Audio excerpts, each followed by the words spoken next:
Oi, pessoal. Bom dia para quem está assistindo. E eu sou Rafaela, para quem está vendo o vídeo pela primeira vez. Eu tenho meu canal no YouTube, meu blog Diário de Intercâmbio da Rafa. Para quem não me conhece, visita meu blog, conhece as minhas páginas. Além disso, eu sou colunista do site Biomedicina Brasil. Então, é isso. Quem tiver interesse, entra no site e fica por dentro. Hoje eu decidi estudar com vocês. Na verdade, eu gosto de ensinar. Não é à toa que eu ensino inglês, né, para a universidade. E como eu gosto de ensinar, e é uma forma de aprender, né, porque eu gosto de ensinar para aprender, então hoje decidi, né, dar uma introdução à fisiopatologia, já que eu tenho prova na próxima semana, né, então uma forma de revisar, eu quero explicar para vocês, porque ao mesmo tempo que eu estou explicando, eu estou aprendendo. Então, vamos começar com os conceitos da patologia. Então, a patologia, né, ela estuda as causas das doenças, né, ela estuda os mecanismos, as alterações morfológicas e funcionais que estas apresentam.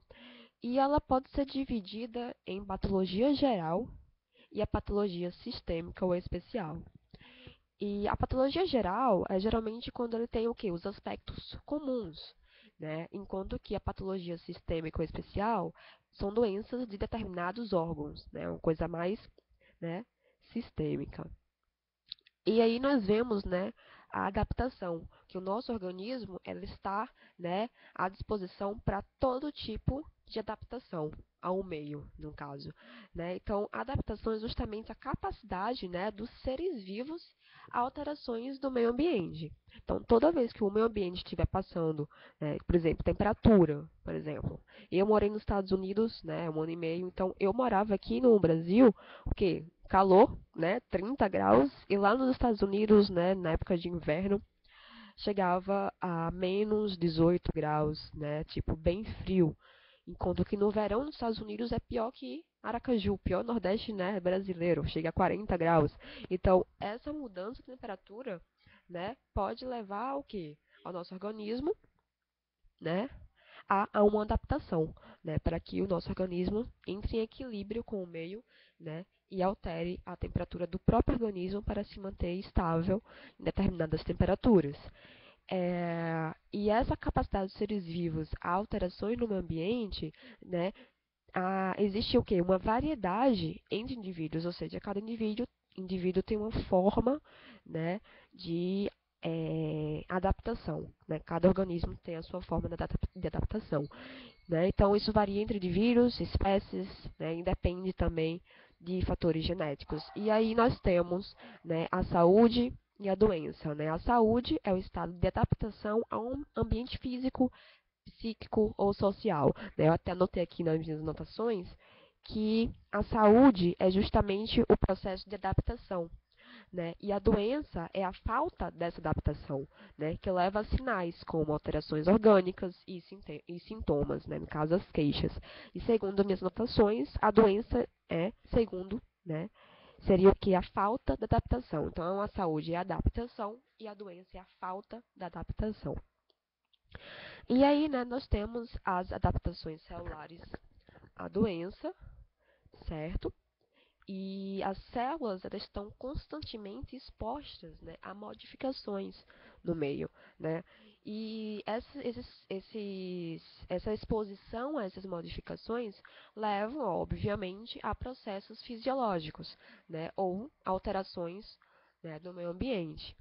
Por exemplo, hormônios, medicamentos, temperatura. Então, tudo isso leva a um processo fisiológico, né? Porque nosso organismo está sempre apto para se adaptar a qualquer exposição, né?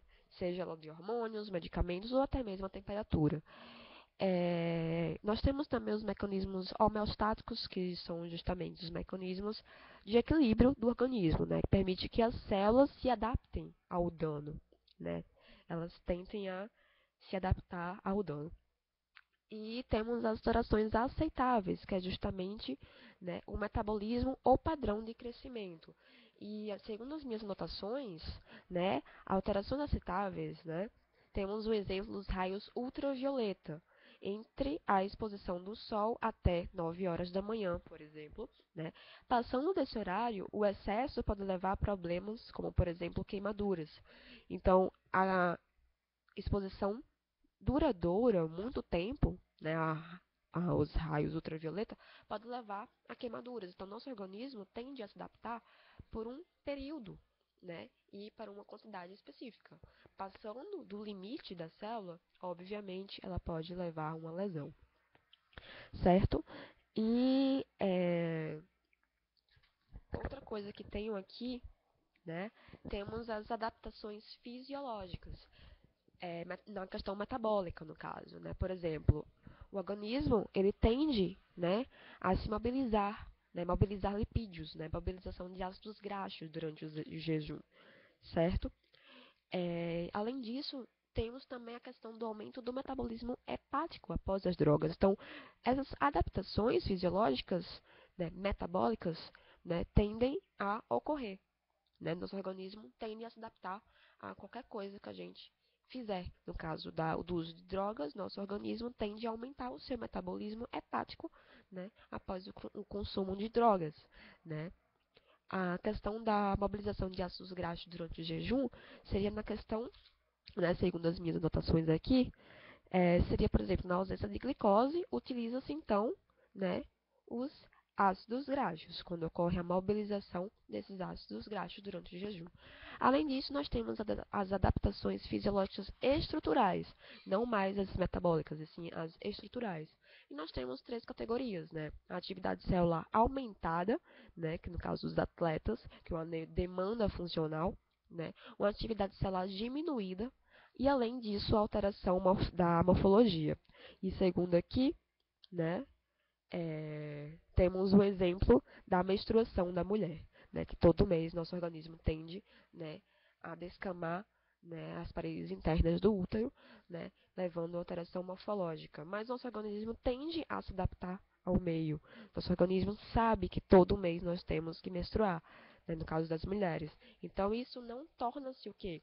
Uma coisa patológica, e sim uma coisa fisiológica, é uma necessidade do organismo, né, de ocorrer isso.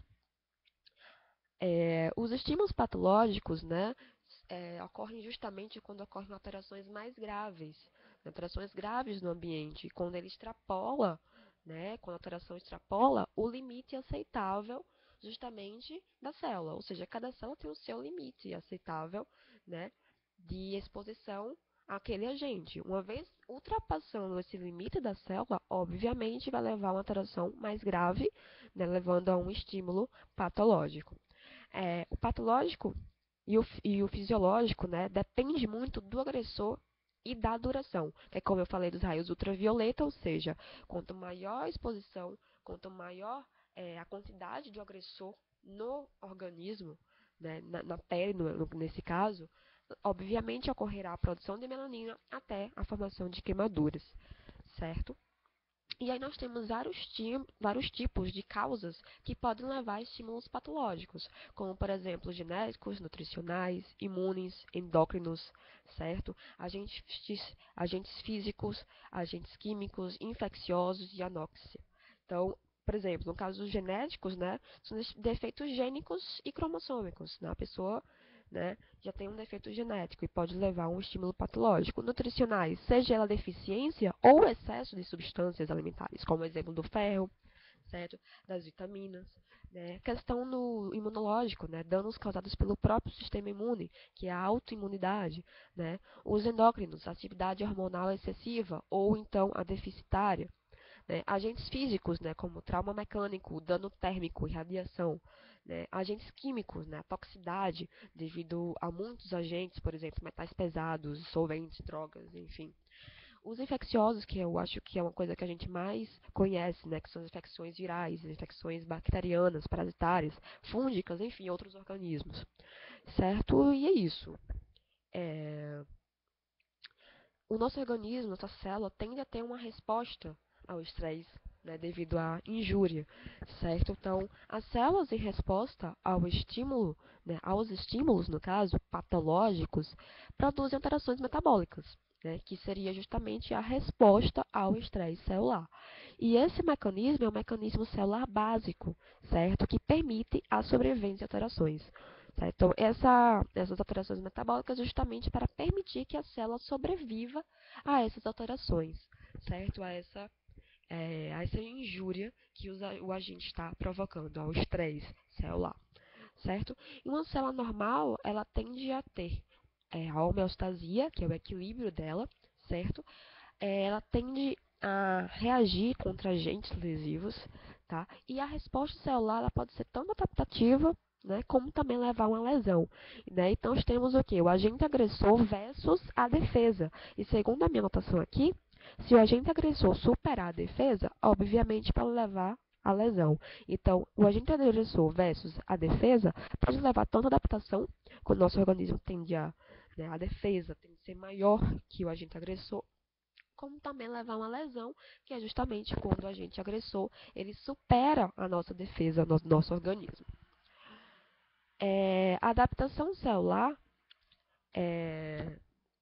pode ocorrer, né, várias formas, com alteração do volume celular, né, que temos a hipertrofia e a hipotrofia, né, que é a hipertrofia é o aumento do volume do trabalho da célula ou do órgão, e a hipotrofia seria justamente o contrário, né? Temos a adaptação na questão da alteração na taxa da divisão celular, né? Temos a hiperplasia, né, que é o aumento do número de células em um órgão, uma parte de um órgão, em consequência do aumento do ritmo de divisão celular, com manutenção do seu padrão, né? É, Inclusive, segundo as minhas anotações lá dos Estados Unidos, inclusive, que eu peguei algumas disciplinas, fala que a hiperplasia é justamente o excessivo número de células normais, né, de células morfologicamente normais, né, e a hipoplasia é justamente o contrário disso. A alteração também da diferenciação é uma outra adaptação celular, né, que é a metaplasia. E segundo as minhas anotações também lá dos Estados Unidos, é um tipo de célula que é recolocada por outro tipo de célula que não é normalmente encontrada naquele local. Né? As novas células, elas vêm das mesmas células precursoras do tecido original, certo? Mas são células que não são normalmente encontradas naquele local. Além disso, nós temos a alteração do crescimento e diferenciação celular, que seria também uma outra adaptação celular, que é no caso da neoplasia, né, que é justamente a proliferação celular não controlada pelo organismo, com tendência para autonomia e perpetuação. E temos os exemplos das benignas ou malignas, né, no caso do câncer, né, de acordo com seu potencial, né, de causar danos ao indivíduo. E, para exemplificar melhor, a hipotrofia, né, começando pela hipotrofia, como eu tinha dito, é a redução, né, quantitativa dos componentes estruturais das funções celulares, com diminuição do volume das células e dos órgãos atingidos. Então, nós estamos falando de quê? Do componente celular. Né? Então, o mecanismo é a redução do anabolismo celular. Pode ser de vários tipos, dois tipos, desculpa, que são as fisiológicas e as patológicas. Né? As fisiológicas temos o exemplo da sensibilidade, certo? E temos as patológicas, né, que seria o caso da imobilização, do desuso, compressão, obstrução vascular, das substâncias tóxicas hormonais, certo? E a hipertrofia é justamente o aumento do tamanho das células, seguido de um aumento na capacidade funcional, ou seja, é o contrário da hipotrofia. Né? Então, estamos falando do quê? Da capacidade funcional, aumento da capacidade funcional. Então, elas podem ser também fisiológicas e patológicas. As fisiológicas, né, a hipertrofia da musculatura esquelética, no caso dos atletas, né, ou seja, atletas tendem a ter um aumento na capacidade funcional da célula, levando então a um aumento do tamanho da célula. Né? Se vocês botarem na internet, né, células de atletas e células de um senhor, por exemplo, de 50 anos, vocês vão ver, né, a diferença do tamanho dessas células, certo? Então, os fisiológicos nós temos essa da questão da musculatura esquelética dos atletas, né? Temos também um exemplo das células miometrais na gravidez, né, a porção muscular do útero, né, do miométrio. Temos as glândulas mamárias, E a questão patológica também temos a hipertrofia miocárdica, que é justamente pela hipertensão, e a estenose valvar. Indo para hipoplasia, certo? A hipoplasia é justamente a diminuição da população. Então, nós não estamos mais falando do tamanho das células, dos componentes celulares, das funções celulares. Nós estamos falando da população celular de um tecido, de um órgão ou, enfim, da parte do corpo. Né? E as causas podem ser pela embriogênese, né? Hipoplasia pulmonar, renal, enfim. Podem ser também fisiológicas, como também patológicas, né? Os dois tipos. Né? A fisiológica pode ser no caso da involução do miômetro no pós-parto, né? Como também as patológicas no caso da hipoplasia da medula óssea por agentes tóxicos ou infecções, no caso da AIDS, da febre amarela, etc. Né? Consequências podem ser o que reversíveis, porém salvas congênitas, né? Aqueles que já nascem com o indivíduo. A hiperplasia é justamente o contrário, é o aumento do número de células de um órgão ou parte deles. Certo? A gente viu que lá na hipoplasia é a diminuição da população celular e na hiperplasia é o aumento do número de células, aumento da população, né, de um órgão ou parte deles, por aumento da taxa de replicação celular, células capazes de que ele se replicar. Então, elas também podem ser fisiológicas e patológicas. As fisiológicas, né, são os compensadores, no caso, por exemplo, da nefrectomia, né, que é a extirpação cirúrgica, por exemplo. Secundários a estímulo hormonal, no caso do útero, na gravidez, da mama, na lactação, enfim. Patológicos, né, estimulação hormonal, né, como no caso do estrógeno, com hiperplasia endometrial. Na metaplasia é a mudança de um tipo de célula adulta imatura em outro da mesma linhagem, né, devido a estímulos ambientais inadequados para o tipo celular. Como eu tinha dito, né, elas fazem parte, certo, dos mesmos, são células precursoras, né, fazem parte da mesma células precursoras do tecido original, certo? Porém, elas são células que não são normalmente encontradas naquela região. Então, como eu estou repetindo aqui, é uma célula adulta imadura, tá? Em outro da mesma linhagem, devido a esses estímulos ambientais. Enfim, tipos, né? Pode ser devido ao tabagismo, né? Quando ele está epitélio ciliado, troca pelo epitélio escamoso, certo? Transformação do epitélio glandular endocervical em epitélio escamoso, no caso da acidez vaginal, né? Transformação de epitélio escamoso esofagiano pelo epitélio colunar, né? No caso do ácido gástrico, né? Refluxo. E, enfim, nosso organismo, ele tende a passar pela morte celular. O organismo, quero dizer, as células, elas podem, né, elas passam pelo processo de morte celular, certo? Então, a exposição das células a estímulos lesivos, obviamente, resulta a morte celular.